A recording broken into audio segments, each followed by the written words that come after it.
All right, welcome. Today, we're going to tackle a topic called systems of equations, but we're going to do it in a really visual way. We are going to find what can look like a complex algebra answer just by drawing a picture. So let's jump right in. It really all boils down to one simple question. If you draw two straight lines on a piece of graph paper, what can happen? Seriously, forget the math for a second and just picture it.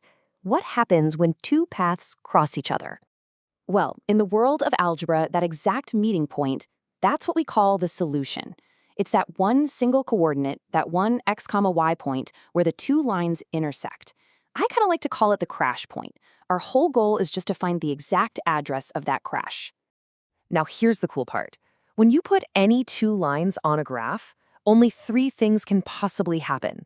That's it, just three. So let's take a look at what these three possible outcomes actually look like. Okay, outcome number one is the most common one you're going to see. It's called one solution. This is where the lines cross at exactly one spot. You get a single x comma y coordinate, you write it down, and you're done. Simple as that.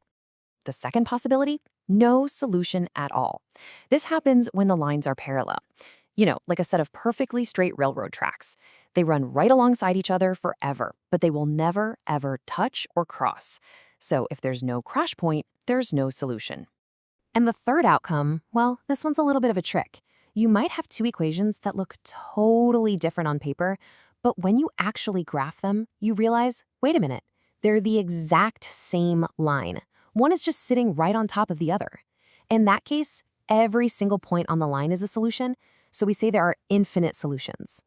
All right, enough theory. Let's get our hands dirty and actually find one of these crash points. We're going to walk through the whole process step by step. So here's how we solve this, and it's just 3 easy steps. First, we graph our first line, which is y equals x plus 2. Then, on that very same graph, we draw the second line, y equals negative x plus 4. And finally, we just have to look and find the exact coordinate where they cross. And boom, there it is. They cross right at the coordinate 1, 3. That's our solution. It's a perfect example of how just drawing a simple picture can give you the answer to an algebra problem. Okay, let's look at another example. But before you even think about graphing, just look at these two equations. Notice anything? Look at the slope, that m value. It's 2 for both equations, right?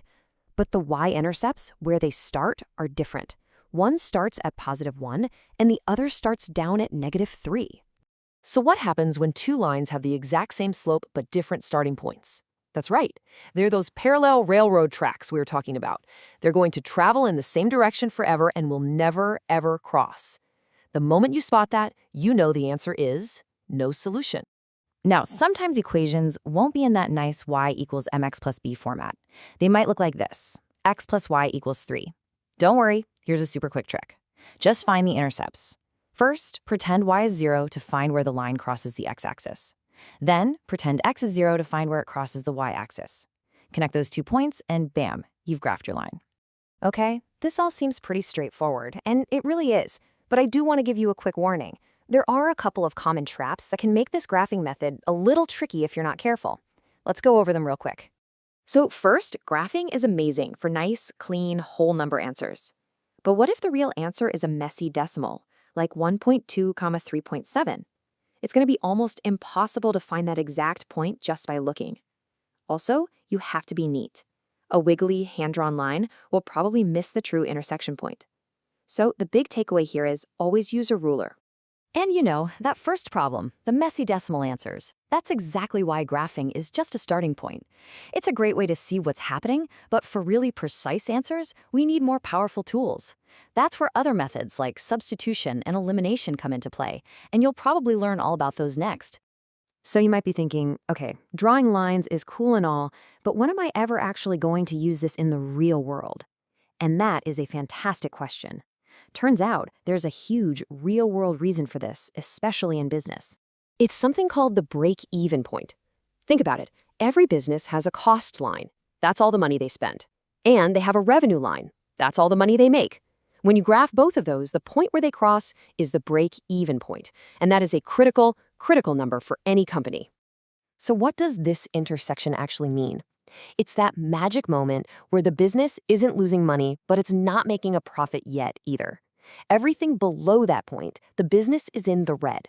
But everything above that point, that's pure profit. Finding that crash point tells a business exactly how much they need to sell just to succeed. And that just shows you the power of this simple idea. It's not just about lines on a page. It's about finding these really important crossing points in the world all around us. So I'll leave you with this question. What other real-world crossroads could you find just by graphing? Thanks for watching.